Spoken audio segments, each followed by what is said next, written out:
खबर शामिल करते हैं कराची से। कराची समेत मुल्क भर के लिए बिजली की कीमतों में इजाफे का इम्कान। Central power purchasing agency (CPPH) और के इलेक्ट्रिक ने बिजली की कीमतों में इजाफे के लिए नेपरा को दरख्वास्त जमा करवा दी। CPPA की जानिब से बिजली की कीमतों में ₹2 फ़ी यूनिट इजाफे की दरख्वास्त माहाना फ्यूल एलिफाडसमेंट की मद में की गई।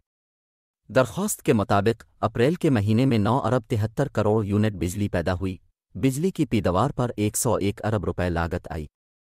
गुज़श्ता माह फर्नस आयल से ₹23 फ़ी यूनिट बिजली पैदा की गई, LNG से ₹23.83 बिजली पैदा की गई और ईरान से ₹23.44 फ़ी यूनिट में बिजली दरामद की गई। के इलेक्ट्रिक ने भी बिजली की कीमतों में इजाफे की दरख्वास्त नेपरा में जमा करा दी है। के इलेक्ट्रिक की जानिब से माहाना फ्यूल एलिफाडसमेंट की मद में 48 पैसे फ़ी यूनिट इजाफा मांगा गया, जबकि सेमाही एलिफाडसमेंट की मद में ₹5.17 फ़ी यूनिट इजाफे की दरख्वास्त की गई।